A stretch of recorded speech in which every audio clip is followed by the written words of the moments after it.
Welcome to Food Psych, a podcast about intuitive eating, health at every size, body liberation, and taking down diet culture. I'm your host, Christy Harrison, and I'm an anti-diet registered dietitian and certified intuitive eating counselor, offering online courses and programs to help people all over the world make peace with food. Join me here every week as I talk with interesting people from all walks of life about their relationships with food and their bodies. I remember I was teething, little gums bleeding. Cried every evening, it was all about eating. When I became a teen, it was all about beefing. Now I'm ready for the world, trying to sink my teeth in. Hey there, welcome to episode 167 of Food Psych. I'm your host, Christy Harrison, and today I'm talking with Kimberly Dark, a sociology professor, writer, and performer who brings body liberation to life in her work. We talked about the connections between our relationship with food and our relationship with sex, the harms of quote-unquote medically supervised diets, how to look at diet culture through a critical lens, how food can help connect us with our inner wisdom, and so much more. It's a great conversation. I can't wait to share it with you in just a moment. But first, I'll answer this week's listener question, which is from a listener named Natasha, who writes, I've been in recovery from an eating disorder for about a year and have been interested in becoming an intuitive eater for a while now. However, whenever I try to transition to intuitive eating, I would either become extremely uncomfortable with perceived weight gain in the first few weeks and resort back to restricting, or I would allow disordered eating habits to creep in. I'm giving intuitive eating another try, and I really want to succeed this time. My problem is, how do you disregard or unlearn food rules that I used to live by? I want to be able to eat whatever I want and not add up calories in my head because I want to be free from disordered eating. But calorie counting became so second nature to me that I know the caloric content of most foods and can't help but think of them when eating that food. When I eat something that I used to consider quote-unquote bad or off limits, how can I keep from counting the calories if the caloric number of most food products is so second nature to me? So thanks, Natasha, for that great question. And before I answer, just my usual disclaimer that these answers and this podcast in general are for informational and educational purposes only and aren't a substitute for individual medical or mental health advice. So yeah, this is a really common issue, I think, with people who've had eating disorders for a long time. And so I'm sending a lot of compassion your way because I know it's a really challenging process to get rid of those lingering diet culture beliefs and behaviors. So the first thing I just want to say is sort of a global overview to this question, and really for anyone who's recovering from disordered eating behaviors and habits, I want to say that eating disorder rules are things that you internalize from diet culture, and they're not a part of you. So I know that's weird to think about your thoughts as not being yours or a part of you or from you, but they're really not. They're internalized forms of oppression. We're going to talk about that in a minute a little bit more, but there's something from outside of you that you've taken in, and you can choose to take them or leave them. And I strongly suggest leaving them because that is the real way to healing your relationship with food is kicking those internalized diet culture beliefs and behaviors out of your life and your head. So that is something to keep in mind as you start working on your relationship with the disordered thoughts. And then in terms of the issues that you've had with intuitive eating, where you say you become extremely uncomfortable with perceived weight gain in the first few weeks and resort back to restricting, I think that's really common. And I think you also have to constantly remind yourself here to take the long view. I'm always saying take the long view, right? Because, we have to recognize that no matter what happens in the short term, what you really want is to live in line with your values. What you want is to get back to that peaceful relationship with food and your body that is your birthright, and to leave diet culture and disordered eating behind for good. You don't want to be stuck in that middle ground of being slightly disordered about food or pretty disordered about food for your whole life.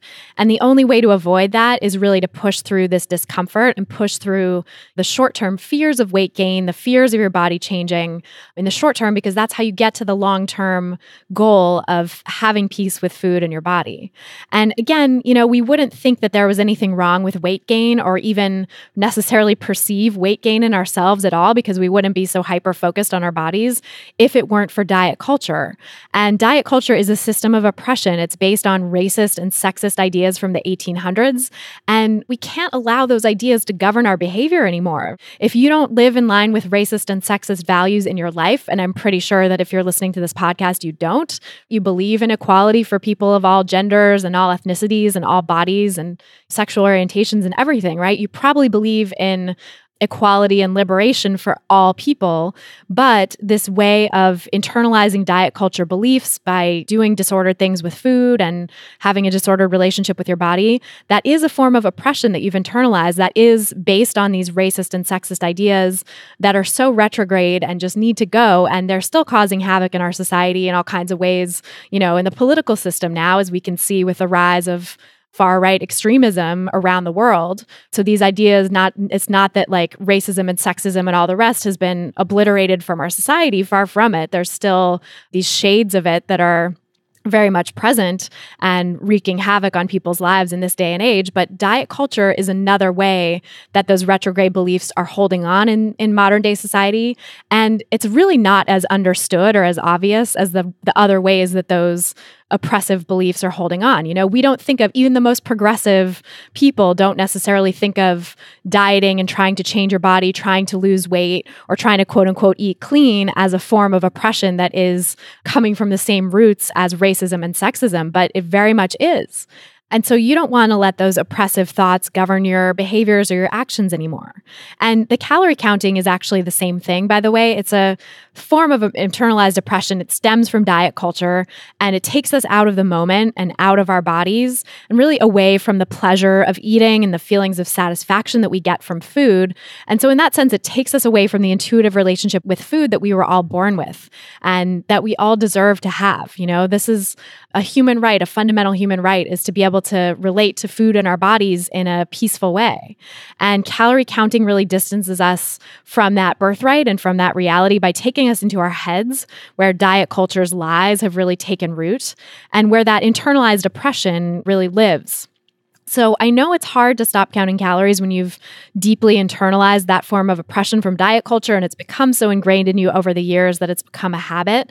But here is a step that you can take to start overcoming it.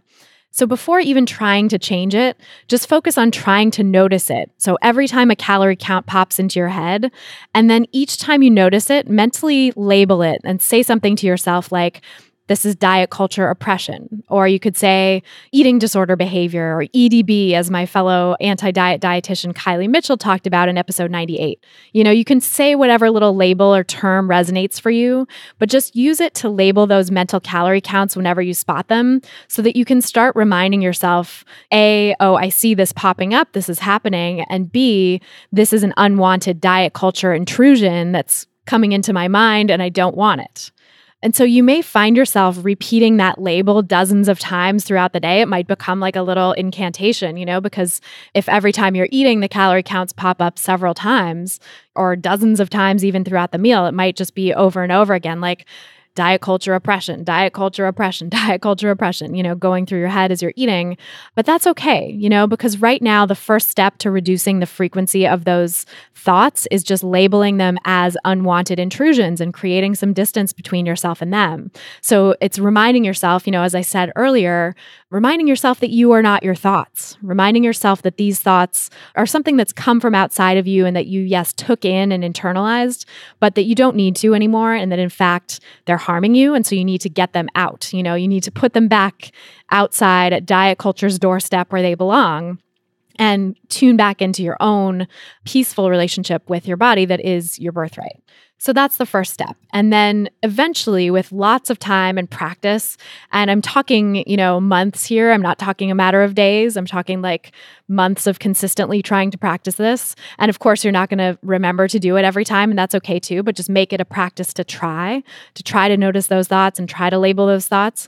And eventually labeling them as oppressive will become more automatic. And then you get to go the next step of asking yourself, okay, this is an oppressive thought that I'm having. Do I even want to listen to it, or do I want to be liberated? Do I want to count calories like diet culture is telling me to, or do I want to heal my relationship with food? So once you've started labeling those thoughts that way, it allows you some space to think about what your values are. And you can start making choices then based on your values more of the time until eventually you're living in line with your values much more consistently.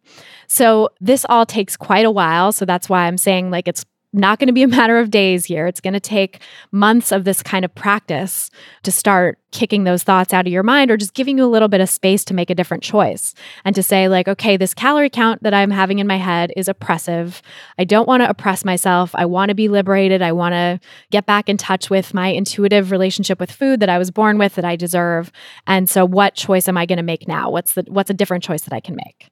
Now, since you're still fairly early in your eating disorder recovery, and it sounds like you've slipped back into behaviors before when you've tried intuitive eating, I would also really recommend that you get the support of an intuitive eating counselor who's experienced with eating disorders so that they can help you work through the principles of intuitive eating in a systematic way and not feel like you have to do it all at once or not feel unsafe and like you're spiraling. It's really helpful to have support in this process. So I do this in my group program, Intuitive Eating Fundamentals, but when you're in early recovery from an eating disorder, it's also really important to have someone you're working with individually, if you can swing it, either in person or over the phone or Skype, so that they can answer your specific questions and give you more direct support and also help make sure that you're not slipping back into really disordered behaviors and letting that eating disorder voice get the best of you, because it can get a hold of intuitive eating if you try to do intuitive eating too early in the recovery process. So to find an intuitive eating coach who can help support you in this way, go to intuitiveeating.org and check out their certified counselors directory at the top of the page. And I'll put a link to that in the show notes as well for this episode. So the bottom line is those disordered thoughts that you're still having aren't coming from you. They're coming from an external system of oppression that you've internalized, which is diet culture. And in order to liberate yourself from that, you have to recognize those thoughts as the oppressive things that they are. And eventually, with enough practice at that, you'll be able to choose in line with your values, and you'll be able to choose a more self-caring relationship with food instead. So I hope that helps. And if you want to submit your own question for a chance to have it answered on an upcoming episode of the podcast, go to christyharrison.com/questions. That's christyharrison.com/questions. And then if you want to have me answer all of your questions so you can learn to eat intuitively and reclaim your life from diet culture, come join my intuitive eating online course and community. You can learn more and sign up for that at christyharrison.com/course. That's christyharrison.com/course. This episode is brought to you by LinkedIn. The right hire can make such a huge impact on your business or practice, and that's why it's so important to find the right person. But where do you find them? Instead of posting on job boards, find the person who will help you grow your business with LinkedIn. As the world's largest professional network, people go to LinkedIn every day to grow professionally and discover job opportunities, and 70% of the U.S. workforce is already there. LinkedIn Jobs matches people to your role based on who they really are, their skills, their interests, and even how open they are to new opportunities. This way, your job gets seen by more of the right people. And I'll share that hiring the right people to help me with my business and podcast has been such an incredible gift. I can't imagine where we'd be right now if I hadn't found my podcast editor, Mike, who's been making me sound amazing for years now, and my wonderful associate, Vinci, and assistant, Julianne, and transcriptionist, Megan, because honestly, it takes a village to put out this podcast and all the other content I create every week. So find your own dream team with LinkedIn. Go to linkedin.com/foodpsych and get $50 off your first job post. That's linkedin.com/FOODPSYCH to get $50 off your first job post. LinkedIn.com/foodpsych. Terms and conditions apply.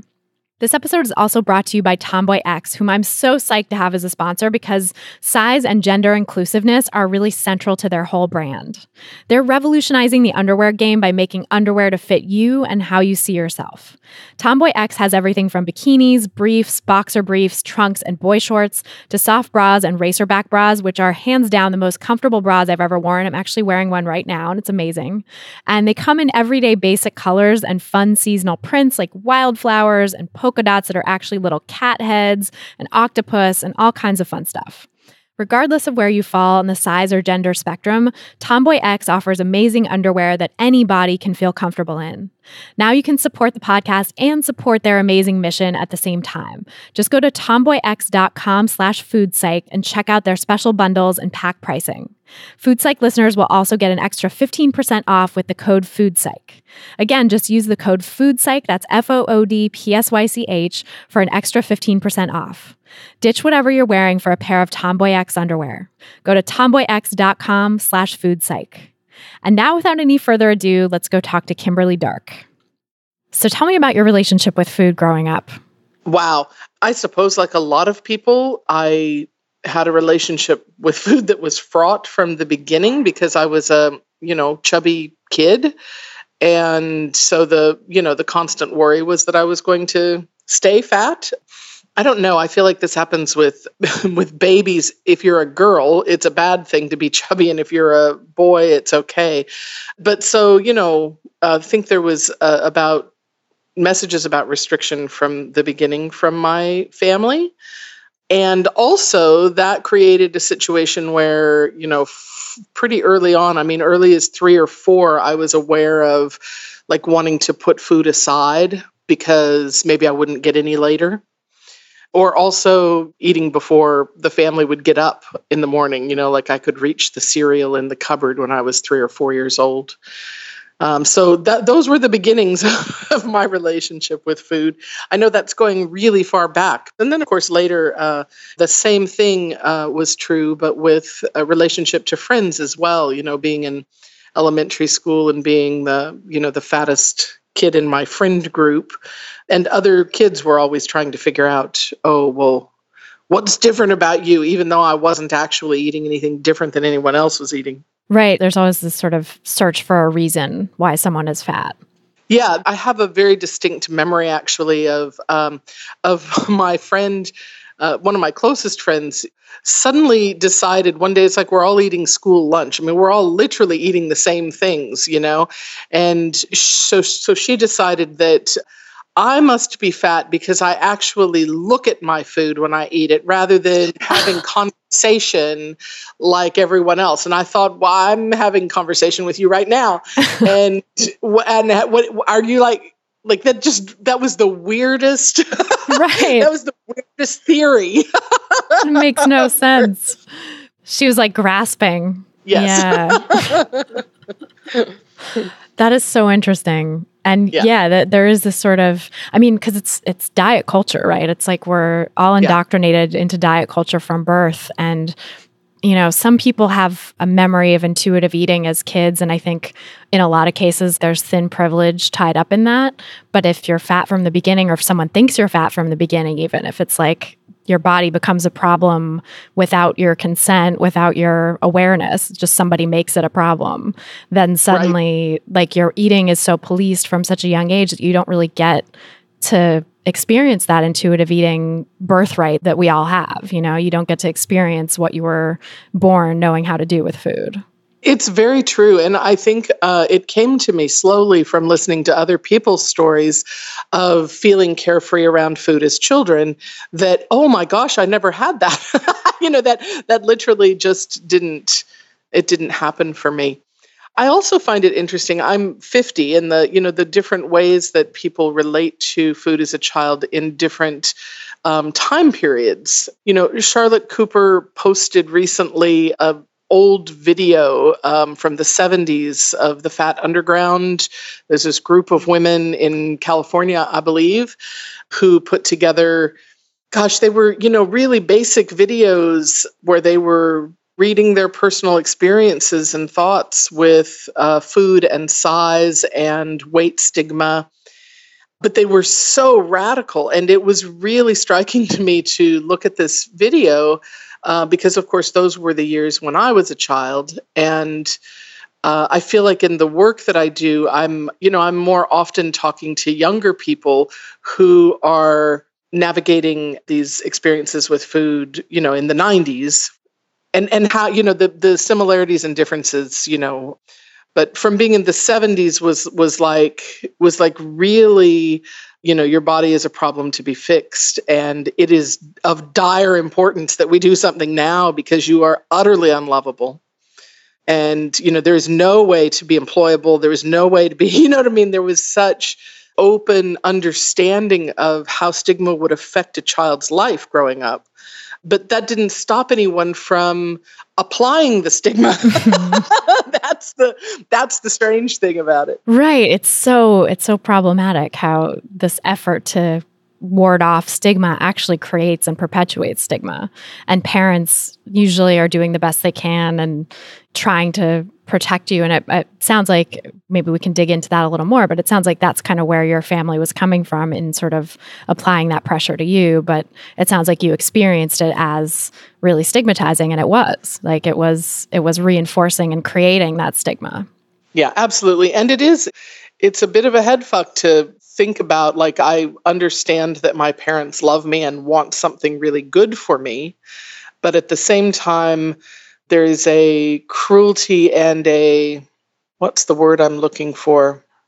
I actually wrote an essay about this that is free to look at online, that is about, like what it's like to be living, a middle-class existence in a place, in a culture where food is completely available, right? But to be the only one in your household that is not supposed to eat. And that's a very strange situation for a child to figure out, right? Like, here's this fabulous community thing that we do, right? We get together. It's like it's a big deal that we have dinner together or that we have a holiday meal.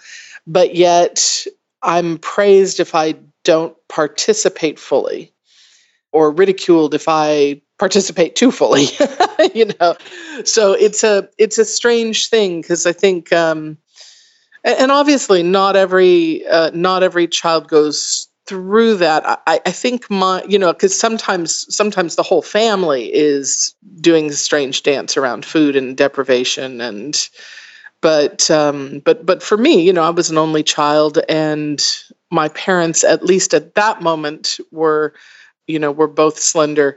My father has the tendency to be larger, and so does, I learned much later, I most physically resemble his mother in our family. And it was a revelation to me to look at photos of her as a young woman at some point, because I thought, oh my gosh, there's my body, and there's nothing wrong with her. There's just nothing wrong with her. She's just, she's just a big woman. She's just stocky and large. But as a child, it was just me that was supposed to starve. That's interesting, because it's a lot of times, I think, in families where dieting is pushed on kids from a young age, it's also coming from the parents. Like, the parents are dieting, but it sounds like your parents weren't partaking. It was just all about you dieting, making you diet. That's right. I think in hindsight, my mother was always dieting, but it was not spoken of that way. It was just, that's the way women behaved, So she never spoke of the fact that a piece of dry toast and black coffee in the morning was intentional deprivation. That was just the way it was for women. So I think it was the lack of language and framing around her dieting that really just made me see, well, she eats what she wants, and, my father eats what he wants, but I'm not supposed to. Right, because you didn't see the sort of behind-the-scenes deprivation at play for her. Right, for her. And, and she often would say, you need to learn to just act normal. And, and normal, of course, meant thin. Right. God, that's so painful. Yeah, of course. It's also interesting, though, how, gosh, those things are so normalized that I don't think it's like delayed release pain. Like, it didn't occur to me. Of course, sometimes things were, I remember having painful moments, like certainly the incident I described at school lunch when my friend decided I was looking at my food too much. I definitely wanted them to stop talking about that. So that was painful in the moment. But so much of the day today was just normalized in such a way that it wasn't until later that I really was able to link certain feelings of anxiety around food, for instance, to those experiences as a child. Yeah, that's interesting. And it's such a good point that it's also normalized in our culture, like that behavior of your moms of sort of low grade dieting and just like quote unquote watching it is just sort of like the legacy of diet culture. And it's passed on particularly from women and femmes to the next generation of women and femmes, and increasingly people of other genders as well. But, I think it's sort of so wrapped up in patriarchy that it's very much this like matrilineal sort of thing that gets passed on. Yes. And it's really hard to acknowledge and so insidious the pain that it causes. And so it can manifest just as anxiety or thinking you're weird about food and thinking you're broken in some way rather than, oh, actually this was a harm that was caused to me. Exactly. So where did it go from there then? When, you said you were about in middle school when the painful experience with your friends happened. So was that kind of the start of more bullying for you around your weight and size, or how did that play out? Do you know, I in some ways, I suppose I was fortunate because bullying for me was not overt physical abuse. I mean, and gosh, it's so horrible to say this, but it's like, I knew other fat kids in my school who were receiving physical abuse. And so 2 of them were boys, and one was also gender nonconforming, and he was receiving particular abuse. So in some weird way, I remember feeling lucky that I was simply considered unattractive, not that I was also abused. And I also was likable in other ways. I've always been, gosh, I hope I still am. I've always been a rather vibrant person, right? And so yes. I think I was likable in other ways. And so, I had friends and it's just that it was a sort of an unspoken thing, for instance, when boys and girls started liking each other, that I was not likable in that way. It was just sort of an unspoken thing that, of course, I couldn't expect to just have a crush on someone and have that, expect that affection would be returned. It's a passive bullying, I suppose, right? It's like a pact that we've all made that this is simply true. And so that's what we work with.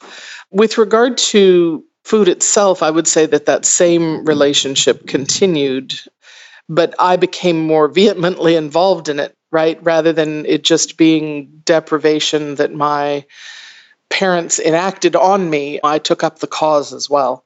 That's how that evolved for me by the time I was, I'm going to say 10 or 11. I guess it would have been the summer between 6th and 7th grade that I lost as much weight as I could through starving. Wow. And did anyone call that out as like a problematic behavior? Did your parents notice you weren't eating? Oh, they definitely called it out as a good thing. Even when I really got to the point where I was in deep trouble around age 12, for whatever reason, for my body, I never became what people referred to as dangerously thin. I never became emaciated, which, later, of course, I came to see what an amazing body I have that it refused to let me go. What an amazing thing that was that I could literally go with nothing, and the body did not betray me. It did not, it didn't say, okay, we're going to get sick and die now. It didn't do it. So now I see that kind of as an amazing, a miracle of sorts. But no, at the time, I remember being 12 and saying to people, I was really in such trouble that people would say, oh my gosh, you've lost weight. What are you doing?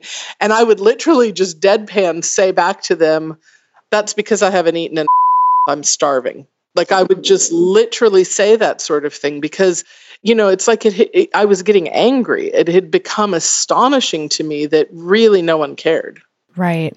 And that they were praising you, actually. Right. And usually what would happen would be the speaker would just sort of look at me like I said something really weird and kind of chuckle nervously and say, oh, well, you look great. And then, it would just go on. But so, I did that regularly and no one ever, because I just never became small. And so it was unfathomable that what I was saying could be true. And I think that's so common, actually. I think, I talk about this on the podcast all the time, that like the typical quote unquote picture of an eating disorder is total bullshit. That's not what the vast majority of eating disorders look like. That's just one tiny segment of the population that happens to their body goes to that place of emaciation, whereas most people's bodies are actually designed to hold on to whatever weight they can, right? It's like, that's why we're here. Evolutionarily, we would not be here if our bodies weren't programmed to fight by hook or by crook, tooth or nail to keep our weight on. This is, I often talk about like being famine proof in a time of abundance. I mean, it's a wonderful thing, but I think you're absolutely right. We forget that humans are meant to withstand periods of famine. Yes. Famine and migration. I mean, that's what we come from. And so it's not that odd. And I think for people who maybe started out in a larger body where diet culture condemns that, and then, like you got the praise for losing weight by any means necessary, even if the means were horrifying and, literal starvation. And in someone who had started out in a smaller body who did get to that point of emaciation, it might have been horrifying to people to hear about those behaviors and to see the supposed evidence on the person's body. But the same exact behaviors, when you're not seeing someone who's emaciated standing in front of you, it's like, well, keep it up. Do what you got to do. It's mind-boggling. Yeah, it really is. But that's what happened for me. And to be honest, so the gateway to that were the came about in the late 70s. And so that was the gateway. Because, there's those things. I mean, I think those diets still are a gateway for a lot of people. Totally. And they're still around in various forms too. They might be called something different. They might now go under the guise of wellness, because that's what every diet is calling itself these days. It's like, it's a lifestyle, it's wellness, it's not a diet, but it's still the exact same thing. It's just packaged in a different way. Yeah, exactly. And the difference between being doctor supervised versus non-doctor supervised is also very deceptive, because that diet was the first available over-the-counter, right? Kind of non-doctor supervised thing. But I had also done a doctor supervised one, where the doctor was also in favor of my starvation. So, that didn't matter. But I think some people feel safer because there's a doctor involved, when that's just not the case. Right. It's doctors really are willing to co-sign a lot of weight stigma and diet culture crap that is not actually health promoting. Right. Yeah. Oh, so that's you got into that really young, it sounds like. Yeah, between 6th and 7th grade. And the subsequent slide into, well, there were a lot of things going on then. I mean, there was the food issues, but then, I also started taking pills more often. I'm also an incest survivor, and a lot of that was coming to a head then. But, I feel like the road to recovery, so to speak, was also manifold. It had, many parts, and getting away from my family of origin was a big thing. And also, for the first time, like really feeling mutual attraction with someone. I'm queer, and so like I was 14 the first time I was involved with someone of the same gender, and that was like a revelation. And I just started eating again very naturally, because it was like, oh, here, I liked this person and I didn't want to seem weird, right? She'd say, oh, shall we go grab some pizza? And I'd be like, yeah, pizza's great. Like totally nonchalant, as though I ate food every day. So it just became a very natural thing. I've actually, I had an eating disorder of my own and was super restrictive when I got into a relationship with a guy who was a foodie, like a food writer. And, and I was the same thing. I was just like, oh yeah, totally cool. Let's go on a food adventure. Like I'm super cool about food. It's great. Yeah, exactly. Like, meanwhile, panicking in my mind, but like nothing showed on the surface. And it was nice sort of ad hoc exposure therapy, actually, kind of forced me back into the regular swing of things with eating. Well, and that's how I felt too, because I don't mean to imply that suddenly all of those things were fixed. That certainly wasn't the case. It was, another few years before now I'm trying to think, 14 to, I would say I was 25 when I made a firm commitment to myself not to diet again. And I haven't. So that was a good 10 years of up and down. Yeah. Did it ever get sort of as disordered again? Did it just kind of go in different directions, or what was it like from there? Yeah, it didn't get as bad as that. I mean, really the periods of, no, I never starved myself to the extent that I did in those early adolescent years again. In fact, I often used to feel like no matter what is happening with my urges or my weight, like if I had an urge, for instance, to overeat, I would say in my mind, you're going to get through this because no matter what you do in this direction, you're not ever going to be as unhealthy as you were. So it did just feel like, the period of time that I was binging felt like, okay, it's a little overcorrection, but I'm going to get through this. This is going to be okay. Like, I didn't ever feel like I was going to die as I did with the starvation, I mean, I really could only stay awake a certain number of hours a day. Like I was in deep trouble. I think that's really lucky and something that I don't see that often, because now I work with people who are recovering from disordered eating too, and have worked with really clinically significant eating disorder, or, clinically diagnosed eating disorders as well. They're all significant, but, there's sort of the people who are in the really deep trouble versus the people who are maybe a little bit further away from the really deep trouble when they come to see me. Right. But I see a lot of people who are really afraid of the binges and who have the diet culture beliefs so entrenched in their mind, and really the eating disorder beliefs that it's not okay, that it's not safe to potentially gain weight, that the binges become almost scarier in their mind, or worse, quote unquote, behaviors than the restriction. But actually, it is very much the body's tendency and sort of necessity, really, to correct from periods of starvation with periods of binging. And it sounds like you had sort of an intuition that that's what was happening. You were sort of tapped into that. Yeah, I mean, I don't hear as many of these stories as you do, of course, but my experience has borne that out as well. And I think that it was very conscious that I would say those things to myself, because the voice of "you are virtuous if you deprive" is so powerful. And so, this was a very conscious counter narrative in my head to say, look, under no circumstances are you about to die if you eat these extra donuts. That's not what's going to happen, but what the other place is. Like, the other place is really, truly dangerous. This is, hopefully we're going to get through it, but this is not going to kill me. How did you sort of come upon that narrative? Were you reading about stuff at the time? Did you have therapy, or did you just discover this on your own? Yeah, I could feel it. And that's why I'm saying that, this sort of road to recovery was multifaceted, because it was related to being able to find my erotic power, my sexual turn on. And so there was this feeling, the first time that but because I had been sexually abused, I knew what it was like to have sex happening without wanting it, right? Like, I knew what that felt like. And so when I felt the opposite thing, which was, I want this with every fiber of my being, it was radical, right? And I think because those things were happening at the same time, the same was true with food for me.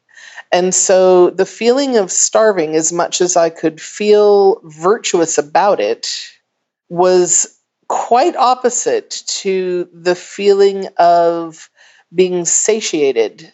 That felt like the erotic urge satisfied. It felt like warm and like I'm not shaky anymore, right? It felt solid. And so somehow I connected those extremes, the extremes of non-consensual and consensual sex, and the extremes of starvation versus being satiated. I'm saying it in that way specifically because that's obviously the place before binging, but for some reason, the binge just seemed like, okay, this is some overcompensation right here. But right. Like it went a little past. If I feel like I need to, it's going to be okay. Right. Because that feeling of satiation that maybe you went a little bit past that, but you felt it and you sort of knew that was what you were after. Well, yeah, and it was almost like, I mean, I guess I needed to learn how to find it. Right. Really, because it was just like, oh, wait, I can keep on eating until I don't feel well. Oh, wait, that could happen too. Right. It comes full circle. It's like bad to good to bad again. Yeah. Exactly. Right. Well, yeah. And that makes total sense too. If you were restricted from such a young age, like from before you were even really conscious, you probably didn't have the ability to get to that point of satiation you didn't have permission to have it anyway. No, my early childhood memories with food were always the extremes because, either I was trying to sneak food because there might not be enough and eating too much, or, they really were the two extremes. I think you're right. It took a little while to learn that there was a place in between, and it felt pretty good. Yeah, and I think that's true for most people who experience that restrict binge cycle, whether it's from, super young age like you had, or from other experiences too, like food insecurity and poverty and that kind of deprivation, or even like the later deprivation, it's like you could be an intuitive eater. I mean, this was my experience, I think, largely because of a lot of kinds of privilege. I was allowed to be an intuitive eater pretty much my whole childhood. And it wasn't until I got into college that I started, dabbling in dieting and then fell down this extremely disordered rabbit hole. But, I sort of had the ability to come back to intuitive eating and just knew what it felt like. But still, for the 10 years or so that I struggled with disordered eating and pretty extreme dieting, I didn't have that sort of middle point. I lost it. The restrict binge cycle was so powerful that I lost the ability to just sort of find that middle ground. And it wasn't until I talk a lot about the restriction pendulum, like that when you restrict, it's kind of like pulling back the pendulum. The only way for it to go from there is going to be this swing past the center to the other side. It's like this equal and opposite reaction. You're not going to find, you're not going to go from restriction to just, lightly settling in the middle. It's going to be this kind of swing back and forth until finally it does settle if you stop pulling it, if you stop pulling over to the side of restriction. But if you keep doing that, you're going to keep just swinging back and forth violently. Right. So that's interesting, though. It sounds like you sort of naturally started to find, or just allowed yourself to have those swings and allowed yourself to feel like, okay, eventually I will settle in the middle. Yeah. And, it's not as if this is how I think of this often, that when we take on cultural norms and standards that are unhealthy, because I think this is true for more than just food, but when we take on these cultural norms and standards that are unhealthy, they may never go away, right? The awareness of them may never go away. But what we can do is add additional meanings and additional experiences that they're kind of like water rushing over the top of the granite of those cultural norms and standards. And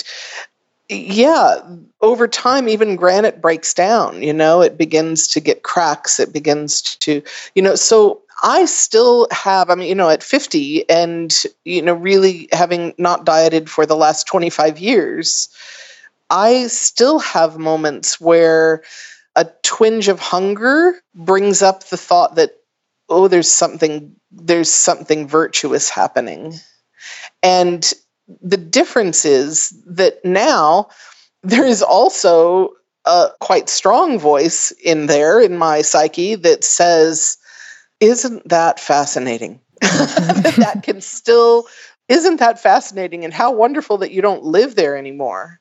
Of course, you're still aware of that. That's what the whole culture is prompting us to believe, that women are virtuous if they deprive themselves of food and sex. That's my belief, that, we kind of put those things in the same category. And actually, advertising conflates those two with food sales as well. The idea that even the language, right? Like you're naughty or you're indulging or, you're sinful. Yeah. Sinful. Like they make those chocolate and ice cream commercials look like sex, right? So there is a whole cultural narrative about this that, of course, it didn't disappear. Of course it didn't. Right. But there's new narratives now as well. And I don't have a feeling anymore like hunger means I'm supposed to have more hunger because it's a virtuous thing. I feel like, hunger means I should stop and get something to eat. Right. It's as simple as that. It's not, so it doesn't have the same meaning, right? Even though the thought is still there. Right. That sort of culturally imposed thought is going to bubble up, but there's also this kind of more rooted, natural connection of hunger means I need to eat. Exactly. But I think it's unreasonable to think that every single cultural message, especially since we're still being barraged by them, is going to suddenly transform. But we certainly can develop the sovereignty to behave differently around those and go like, oh, wow, God, that's amazing that I used to believe that thought. And I feel so lucky that I don't anymore.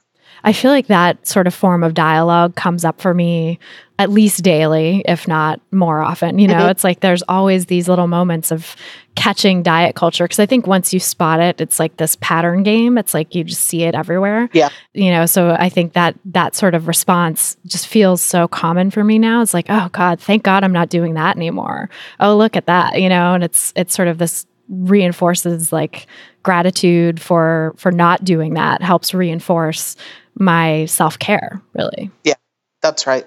How did you get to that place then? Because I mean, your career is so interesting too, and I want to sort of dig into that and how you got into sociology and then the performance aspect as well. Like, where did that all start to come in, and how did learning about sociological issues around body size and diet culture and all of that inform your own relationship with food and your body? Well, first of all, I think that it is a really powerful consciousness raiser. It is a way to help transition our personal behaviors and beliefs to start to learn about social context. It's an amazing catalyst.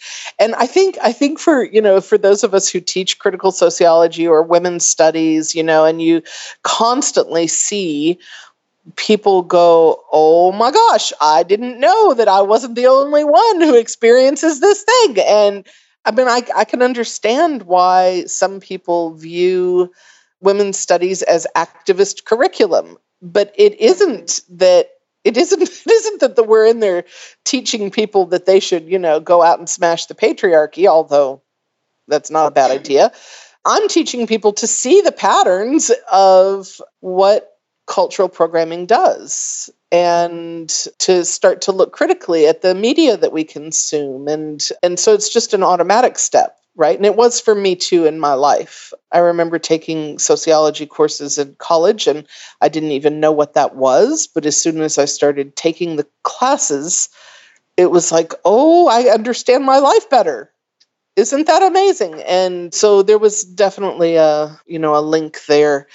The performance work it's an interesting thing because people ask all the time, like, wow, how did you start doing this? Or, I want your job. How do I do that? And I go, oh my God, you couldn't plan it if you tried. Yeah, it's so multifaceted. There's like a lot there. The strangest trajectory. So, I had been a writer, a creative person. And then there was the sociology, and they were, parallel tracks. They're not ever going to meet. But then suddenly they did, because the more I started infusing the personal narratives that I was writing with cultural understanding. And then when I started performing, and look, performing is a funny word. I do performances now, but, back in the early 90s, I had no theater training. That wasn't my thing, right? But I was co-facilitating a creative writing group with a guy who, it was actually at the Gay and Lesbian Community Center in San Diego, and he wanted to start holding quarterly readings, events. And I said, oh, no, that sounds like a lot of work. I think we should just do our, just do our little thing here. And he said, no, I'll do all the administrative part and get, we'll invite a writer to come, and then our students will showcase their work. And all you have to do is be the MC. And I thought, okay, that's easy enough. I'll do that. And then I started to realize, okay, I should prepare 5 minutes of something to read. And then I started to slowly realize, wait a minute, in the moment that I stand up and read, I'm not a writer anymore, I'm a performer, right? So how do I get responsible to that role instead of the other role? And that's how I learned about doing performance little by little. But the big thing that was fascinating to me, I suppose, from a sociological perspective also, was the immediate audience response, the way that you could have immediate feedback on how people were making connections about certain content. So I do still write personal storytelling, but the way I talk about that as an autoethnographer is that every story is about me, but I'm not the subject. The subject is always some theme in the culture, right? So that word autoethnography is, it's a qualitative research term to mean you're writing about the self in order to understand the culture. So that became my particular gig, was to do that work. That is so cool. How did you arrive at that? Like, when you started to specialize in sociology, when you did your advanced studies and stuff, was that something that was sort of like presented to you as an option? No. Or like, no, right, it seems like it wouldn't be. It still is not presented to students as an option. I spend a lot of time on college campuses, and I'm always trying to, if I am working with a sociology or, really any social science department in particular, I am always at pains to explain to those students that, look, I live in the circus sideshow of sociology. If you want a job under the big tent, then you're going to have to do this other kind of work because, but if you're interested in the circus sideshow because that's where the interesting stuff is going on, then that's fine. But understand that I never wanted a tenure track position at a university. And so it didn't concern me that this work is not eligible for that. But if that's what you want, make sure that that's what you're aiming for. Right. Yeah. Because it seems like academia is so, like I've reached out to researchers in various fields and asked them to come on the show. And they're like, well, I'm on a tenure track and I just started, or, I haven't gotten tenure yet. So I need to not speak out publicly until I'm sure that I have tenure. And then let's talk, let's talk in 5 years kind of thing. And it's like, wow. Well, and also the ability of people in psychology and sociology and, many of the social sciences, but particularly more the psychology fields, their ability to speak of their own experiences also is quite limited because of what the field requires. And obviously I'm a fan. I've kind of made my camp in the arena of, no, personal storytelling is necessary in order to help people to actually connect back to social circumstances that need to be changed, right? Otherwise, we keep reinscribing the same circumstances that we speak out against. So I'm obviously in that camp, but I do think that there's a lot in academia that we need to dismantle about respectability and what it means to be professional and respectable. I have a book coming out in October actually called The Daddies, and it's a novel, but it's also, I prefer actually the term biomythography that Audre Lorde used for some of her work. The idea that I was trying to explain this to someone and I said, well, it's a novel. And she said, oh, I thought it was a memoir. And I said, well, you're only confused because the main character's name is Kimberly Dark. That's right. That's why you're confused.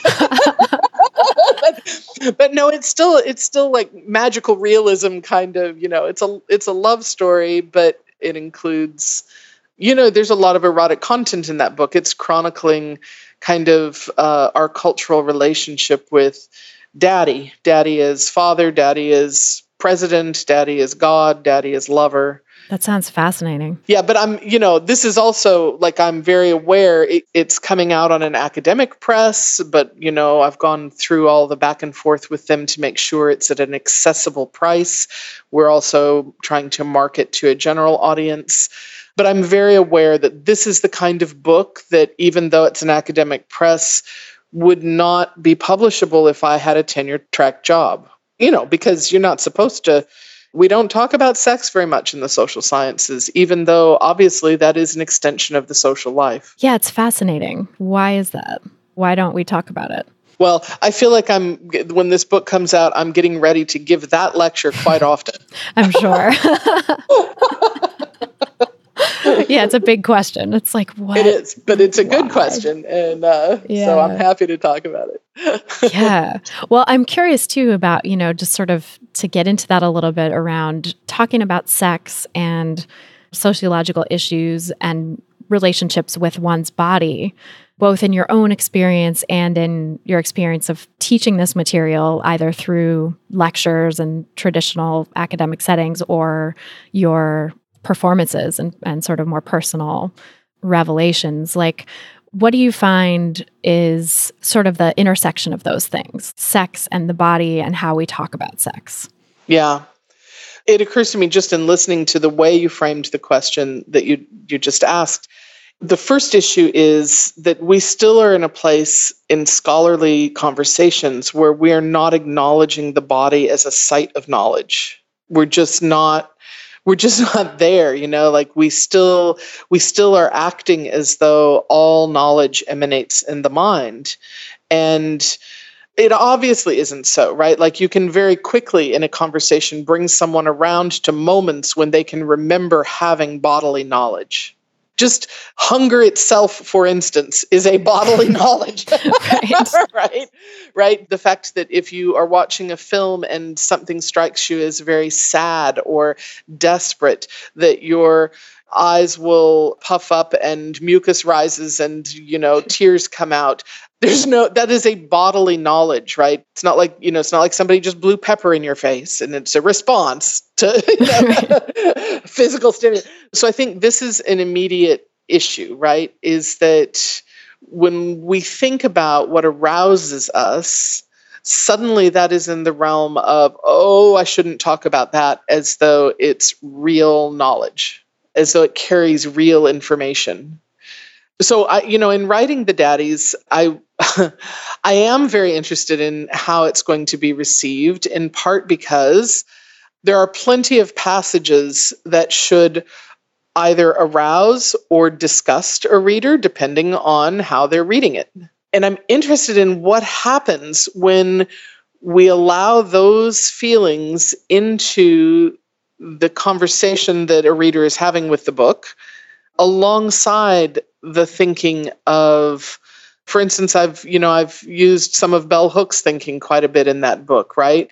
Some of her writing about masculinity in particular, and how all of us uphold certain ideas about masculinity that are harmful. I think it is possible to be thinky in a mental way about those things, but also to let those thoughts be informed by arousal or disgust or pain or despair. So that's what I'm going for in the book, at least. And I think that more of that would be useful just in our general social discourse, to acknowledge that the body has knowledge that we are often not bringing into our conversations. Absolutely. And especially with the patriarchal sort of top-down and white supremacist too, right? Like top-down, intellectual, above emotional, this hierarchy of kind of what is considered the masculine over the feminine, right? Like that type of knowledge is what is sort of perpetuated in university settings and academia, but also in sort of mainstream intellectual culture, I think, too. Like even, absolutely, newspapers and blogs and, sort of think pieces, right? There's not a lot of discussion around messages from the body and the body's wisdom, or like people's lived experiences, and I see this a lot with writing on food and nutrition and the quote unquote obesity epidemic and stuff like that, right? It's like, it's sort of imposing this intellectualized outside, it's making a lot of assumptions about what's going on in people's bodies as opposed to talking to them about their experience of what's happening in their bodies, or even allowing a broader array of experiences to be even coming into like the scientific research. Like I recently realized that pretty much no nutrition science that's out there actually controls for disordered eating behaviors. They don't ask people, do you engage in restriction? Do you engage in binging? They don't ask people about their relationship with food, but they're making these wild assumptions about people who consume X amount of sugar have Y health outcomes, and people who are, it's like, it's this attempt to impose intellectual knowledge on something that there's a lot of other knowledge that could be brought to bear to help us really understand what's going on for people in their relationship with food and their bodies, but that just is completely shut out of that sort of scientific discourse about food and nutrition. Yeah, absolutely. And I think that's true of people trying to recover from disordered eating as well. I see a lot of people who are very shut down about what their body's desires are. And of course, that's so natural growing up in this culture because we're taught to suppress those desires. We're taught to think of them as bad and to try to substitute something else. And so I think a lot of times when people really recover and sort of learn to open up to taking pleasure in food and to what they actually want to eat, that becomes, it sort of widens out into the rest of their life. It becomes, who do you want to have sex with? Or what do you want, what do you enjoy doing with your time? Or what do you like, all these different things, right? Sensual, how do you like to be touched? Do you like the kind of fabric that you're wearing, or is it itchy? Like all of this stuff is sort of opens up when you can kind of dip into the body in one arena. And oftentimes I think that's through food. That's exactly it. And I agree with you that discussing hunger and discussing food and discussing satiety these are things that help us, well, not only help us to heal the relationships that we have with food and eating, but also I feel like we're just starting to scratch the surface with the hashtag Me Too movement, where people are talking about their experiences of abuse. But there's this additional thing that is starting to happen where women are just talking about how sex goes for them, right? And this big revelation that people are having about, how many women don't have orgasms, and how often men think of the end of sex as their orgasm. And I mean, I'll mention this, it was a specific thing, but it really struck me. It was a woman describing a date that she'd had, and this was an article, and I can't remember where it was, but the date she had was with Aziz Ansari, who is an actor and creator of the show Master of None, a show I really like. Yeah, same. The story, though, was, about this date and about the sex that they had, and for me, the biggest thing, and he does not come out well in this, right? Because he comes out as being very coercive. For me, the most interesting thing about this sort of tell-all article was I suspect that a lot of consensual sex might look like that between men and women. That if not to that extreme, something that is occasionally coercive, with certain acts or certain positions or certain timing. And so, people talked about this writer as though she had done something wrong in talking about all of the minutia of his inept sex. But did she really, really, there's a lot to be revealed about, and this is part of my aim in writing a book like The Daddies, is that it is not as though our sexual urges are unrelated to cultural circumstances. They're absolutely related, even though we think about sex as one of the most private things we do.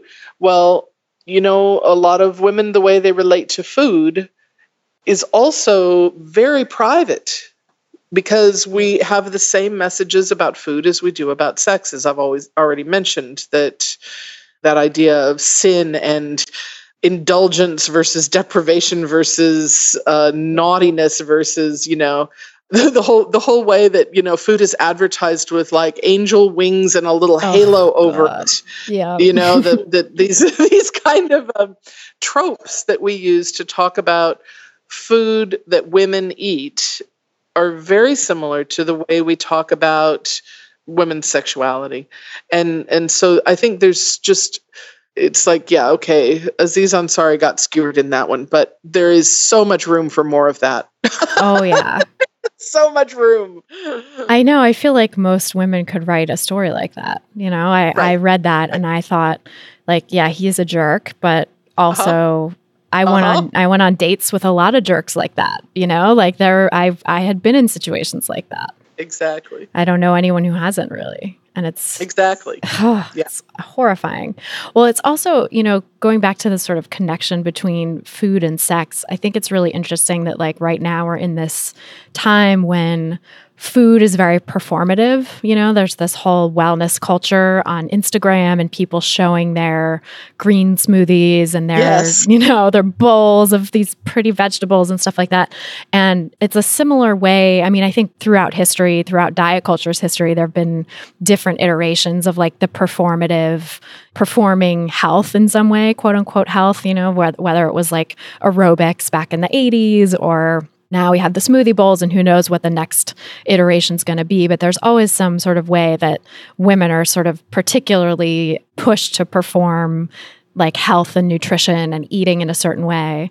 And, that's right. Kind of like what you were saying with your mom and the dry toast. It's like that feels like a very 70s thing maybe, Yes. And in the same way, I think women are sort of pushed to perform sexuality in a particular way. And it also seems to shapeshift as time goes on, like wearing particular things that are considered sexy or having particular poses in photographs or styles of photography or whatever it is. Like there's this sort of performance of sexuality as well that is unrelated to actual sexual enjoyment and like actual sexuality in the same way that the performance of food and nutrition is unrelated to actual culinary pleasure. Right. I completely agree with you. The idea of the food becomes, it supplants the actual experience of the food in these repeated performances. And what's funny is that they are literally now performances for an audience because of selfie culture and, social media. Totally. That is interesting, going back to what you were saying about performance in your space, right? There's this whole new sort of way that people have to learn to perform. And it's like a skill that they have to add on top of, everything else they're learning in middle school and high school or whatever it is. And I don't know. I feel like sometimes I'm that old lady shaking her fist being like, kids these days. But really, I do feel like sometimes it's just horrifying to see what that is doing to people, that kind of constant push to perform. I'm definitely that old lady. Sometimes I feel like, the agent who handles my performance work is, she's always trying to tell me, well, you need to make a little video about that idea and then send it to me. And I go, God, you have no idea like how much it takes for me to think about doing that. And it's not that I disdain that in any way. It's just that it's not my generational expression, right? It's not the way that I I have to work through some stuff to sit in front of the computer and make a little video. I'm trying to get better at it. I mean, there's a couple out there, but but I definitely see, especially, all these people who are doing activism around weight stigma and fat stigma. It's really lovely, right? It's lovely to see all of this, fatkini activism on the beach and, all these things. I think, okay, really, I probably would be that person if I were raised 10 years ago. But so I'm gonna stay in my lane right now. Just keep writing things, and I feel you. I am so I'm 37. I just turned 37, so I'm the end of Gen X, the beginning of the millennials. But I'm like such an old millennial that I did not grow up with, it's like I was not a digital native. We got the internet like when I was a senior in high school, Right. So to me too, it does take so much to think about making a video. Like it's not an easy thing for me to say. Yeah. And there are some people my age who are fine with it, who just like bang it out. But to me, there's a lot of like unpacking and emotional labor that goes into even just being like, okay, I'm going to sit down and I'm going to put my face out there. Whereas with the podcast, I mean, there was actually a lot of emotional labor that went into starting up the podcast too. But now it just feels like such an easier thing to like plug in the mic and go. Whereas a video just feels like so much more invasive, I guess. Yeah, that's exactly the word. Well, and that's, I mean, kind of maybe the last question I want to ask you, because we have to wrap up. I'm curious about this idea of being like a public figure and someone who performs and in various arenas too, and being a proud fat woman, like a fat activist. Like, how did you get to the place where allowing your body to show up in those spaces and performing in and with your body? Because I saw your performance at ASDA too, at the ASDA conference, and it was like, your body's very much an actor. It's very present in the performance. So how was that for you to get to the point where you felt confident and good enough in your body to be able to do that?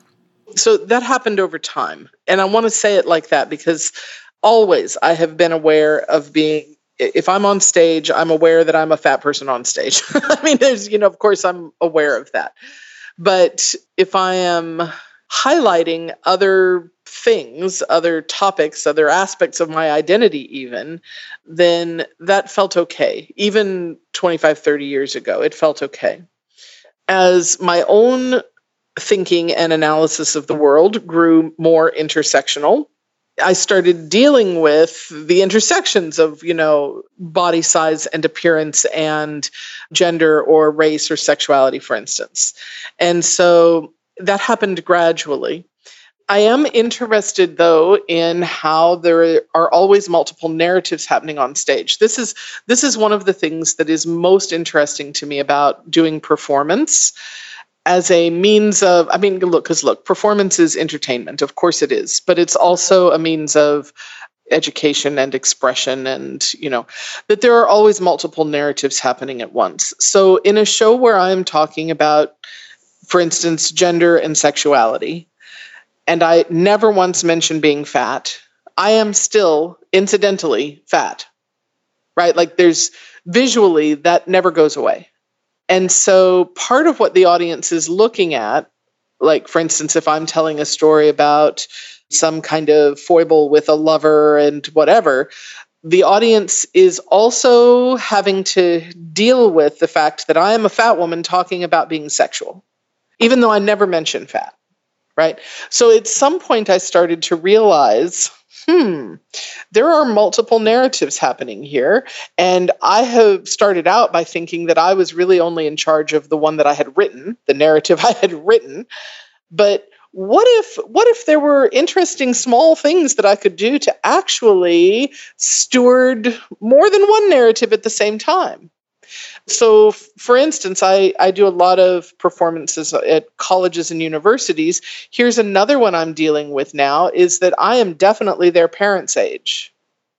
So aging has now become another of my appearance identities that I am managing for the audience. Well, not for the audience, but with them, I suppose, right? Because certainly some of them are making things of my appearance that I have no idea what meaning they're making. So I guess I feel like it's become almost an interesting challenge to anticipate a little bit, like what is the audience managing in this regard and what happens here. For instance, the show that you saw is called Things I Learned from Fat People on the Plane. And gosh, as an aside, we tried very hard to figure out how to title that show because the word fat is so triggering to people. And I opened that show at a festival under a different name and had a really hard time getting people to come. Like literally we were 2 shows into a 6-show run. And I started asking people just out in the ticket line it was a festival, right? So people were buying tickets like for everything all in one line. And I started asking people, are you going to go see this show? Like I'd point to it in the program. They go, and I go, why is that not interesting to you? And they'd be like, it sounds like it's going to be, sounds like it's going to make me feel bad if somebody talking about being fat, and it's no fun to be fat. And I go like, oh, right. So the title we finally arrived at, Things I Learned from Fat People on the Plane, it basically just off-centers. They don't anymore think they're going to be listening to me rant. They think it's going to be something about, fat people on the plane, right? And maybe I'm one of those, but maybe those other fat people that they don't have to look at for an hour will have something funny to say. It's like that. But anyway, now I just told you this aside and I've forgotten the thing that I know now. So that show has a moment in it where I say to the audience, it's hot up here. I often get hot when I'm on stage. So I'm going to do something that's totally normal. I'm going to take off this cardigan. And I always wonder, though, if that's going to cause you to look at me differently or respect me differently. And so the thing is, I take off the cardigan and I have on a sleeveless dress, and I have I suppose what people disparagingly call bingo arms, right? the fat, hangs from my upper arm.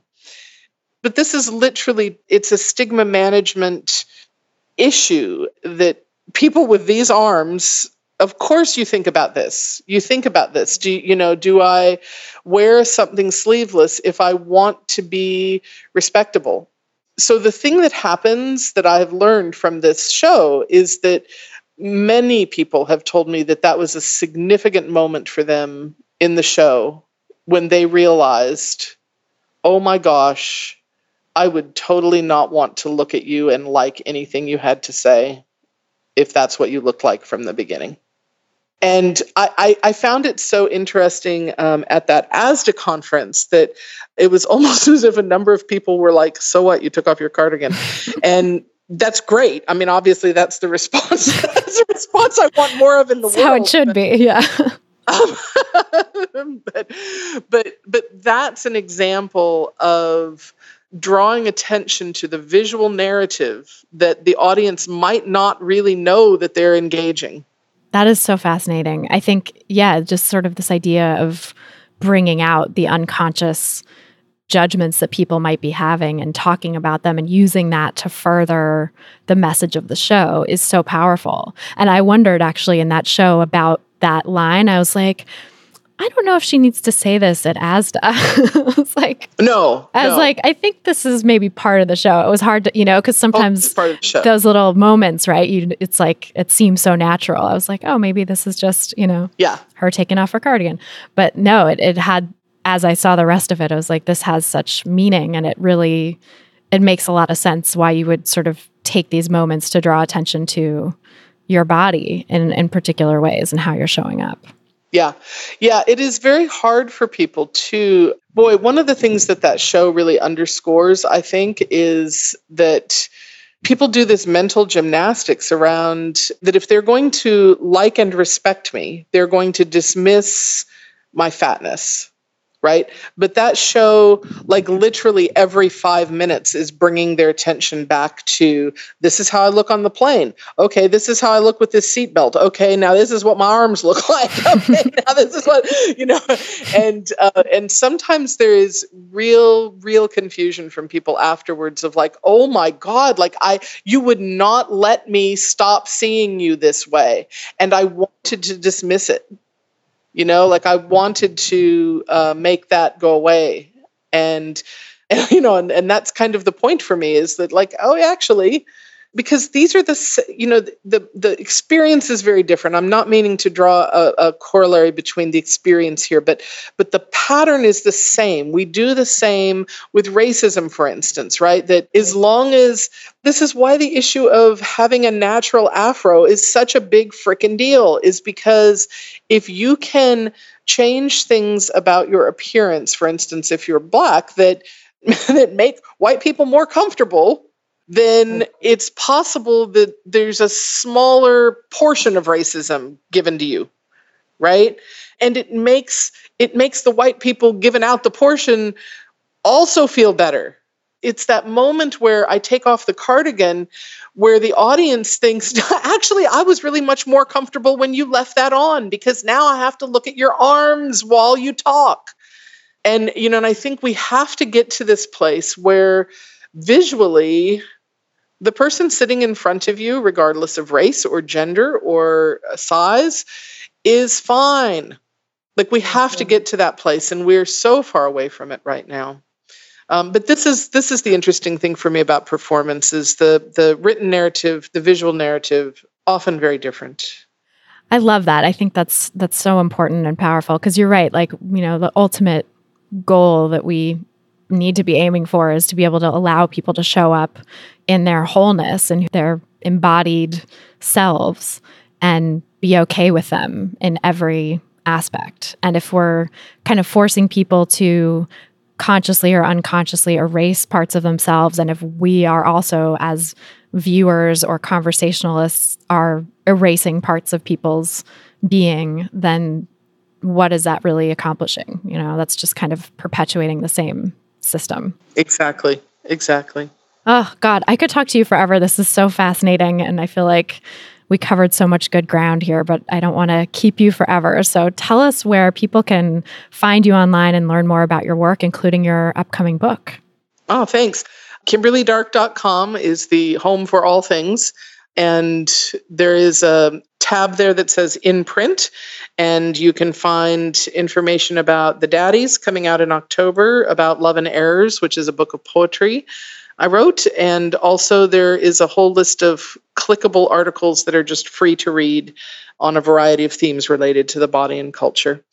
There's also a tab on that website that says in person, and you'd see a list of my shows that are available for booking, and also information on 2 retreats that I offer in Hawaii. And one of them is called Yoga is for Everybody, and that is simply a feel-good yoga, and we do some writing about the stories we carry in the body. But it is, it's a rest, that retreat. I suppose it's also, soul searching, since we do a little talking about the stories in the body. But it's for literally anyone can come to that. I usually have people who are new to yoga, along with people who teach yoga and are interested in my approach to that. And so the other retreat is a brand new one, and it is called Body Wise, and it is specifically for helping professionals, whether that is therapists or yoga teachers or massage folks or nutritionists. And it's also a rest. We're going to use nature and movement and discussion to look at how implicit bias affects the work we do with others. Because obviously all of us have a body that we are working with others with. And I conceived of this retreat simply because I was having a discussion with someone about how, for instance, as a yoga teacher, I am always aware that students are seeing my body in a certain way, that my body is a player in the room in how I teach and how people receive that. Whereas a lot of folks are not aware that their body is a player in the room. The same is true for a slender person, for instance, who's teaching a yoga class. It's just a much more normative message. And so it's not conscious. And I think we're all helped in how we work with each other by being more conscious of the meanings that our bodies carry. So that's what we're doing in that retreat, is getting a little more conscious of our own bodies in how we work with others. My God, that sounds amazing. And I love Hawaii, so I might have to look into that. That's in January. Come on over. It's perfect time to go to Hawaii too. Yeah. So that's what you can find at KimberlyDark.com. And, of course, I'm on the social medias as well. You can find me there. Awesome. We'll link to all that in the show notes too, so people can find you easily. And thank you so much. This is really wonderful conversation. I'm excited to share it with everybody. Oh, it's a pleasure talking to you. Thanks for your work. So that's our show. Thanks again so much to Kimberly Dark for joining us on this episode, and thanks to you for listening. If you're looking for some practical tips to help you get started on your own anti-diet journey, grab my free audio guide, 7 Simple Strategies for Finding Peace and Freedom with Food. Head over to christyharrison.com/strategies to get it. That's christyharrison.com/strategies.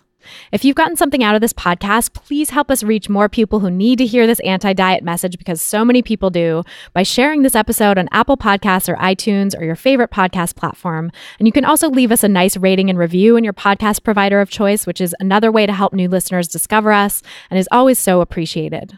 To get full show notes from this episode, including all the resources we mentioned, plus a full transcript, head over to christyharrison.com/167. That's christyharrison.com/167. And to get the transcript, just scroll down to the bottom of the page and enter your email address. This episode was brought to you by my online course and community, Intuitive Eating Fundamentals. If you're ready to make peace with food, become an intuitive eater, and leave diet culture behind once and for all, learn more and sign up at christyharrison.com/course. That's christyharrison.com/course.